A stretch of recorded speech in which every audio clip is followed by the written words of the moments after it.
We often picture them as mindless berserkers, men driven only by bloodlust, swinging axes, burning villages, vanishing into the fog. But that picture is a lie. The Viking Age was not defined by chaos. It was defined by calculation.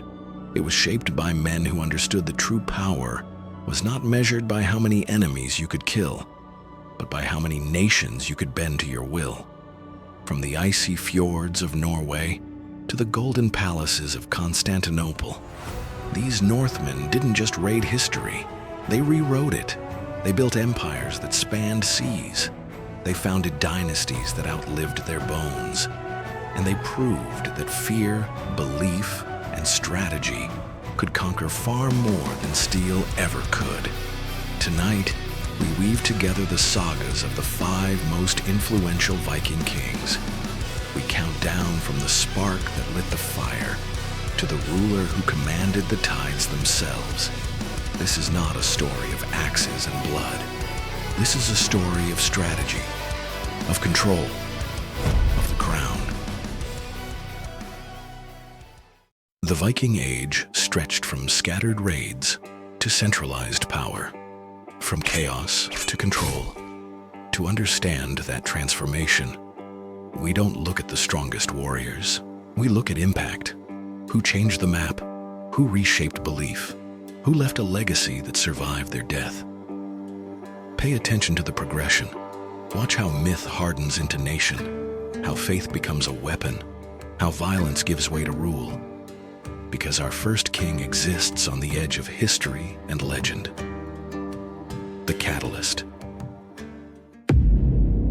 Number 5. Ragnar Lothbrok. Was Ragnar Lothbrok real? Historians still argue.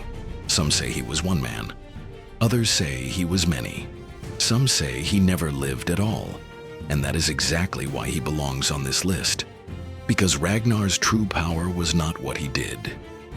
It was what people believed he did. The sagas describe a farmer who rose into a terror of kings, a man who sailed up rivers, besieged Paris and humiliated empires, a man who laughed in the face of death. But Ragnar's real influence came after his life ended. In 865 AD, England was invaded by a force unlike anything it had faced before. Not a raid, an occupation. The Great Heathen Army. Its leaders claimed to be Ragnar's sons, Ivar, the Boneless, Bjorn, Ironside, Ubba, Halfdan. They came not for gold, but for vengeance. And England broke. Northumbria fell. East Anglia collapsed. Mercia was shattered. The Anglo-Saxon world did not lose battles. It lost certainty. Because Ragnar had become more than a man. He became a symbol. And symbols can move armies. Ragnar represents the moment Vikings realized they could be more than raiders. They could be rulers, but sparks are chaotic.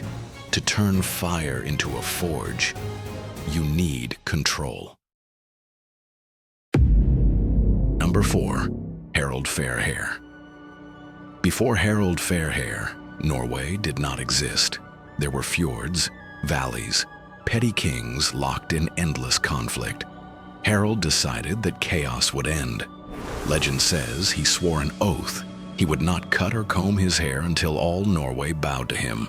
Year after year, he fought rival kings, not raiding, conquering. Around 872 AD, at the Battle of Hafrsfjord, Harald crushed his enemies. Norway became one kingdom. But unity came at a cost. Harald ruled harshly. Land was seized. Taxes were demanded. Many chieftains refused to kneel. So they left. They sailed west, to Iceland, the Faroes, the Orkneys. And in fleeing Harald's authority, they carried Norse culture with them. The sagas were written because of this exile. Norse myth survived because of this pressure. Harald did not just create Norway. He reshaped the Viking world. He proved the North could be ruled by one crown. But ruling a kingdom required more than swords. It required belief. Number 3. Olaf Tryggvason. Olaf Tryggvason understood something terrifying. You cannot fully control a kingdom if your people fear different gods than you do. Olaf was a warrior raised in exile. He raided across the British Isles, and somewhere along the way, he converted to Christianity. When he returned to Norway in 995, he brought the cross with him, and he did not ask. He forced conversion through fire and steel. Pagan temples were destroyed. Chieftains who resisted were tortured or executed. This was not just faith, it was strategy. Under the old gods, power was divided. Chieftains claimed divine ancestry. Kings had to negotiate. But Christianity offered a different model. One God in heaven, one king on earth. Olaf used the church as infrastructure, as legitimacy, as control. His reign was short. He died in 1000 AD at the Battle of Svolder, choosing death over surrender. But the old religion never recovered. Norway had crossed a line. The Viking world was being absorbed into Europe, and the old way of life was nearing its end. That end would be carried on the shoulders of one man. Number 2. Harald Hardrada. Harald Sigurdsson. Harald Hardrada, the last true Viking king. Before he wore a crown, he was in exile. Before he ruled Norway, he ruled battlefields across the world. He traveled east, to Kiev, to Constantinople.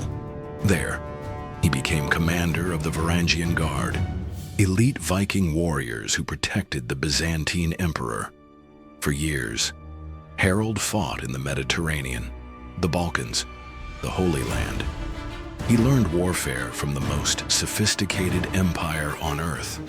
When he returned to Norway, he returned wealthy, ruthless, and unstoppable.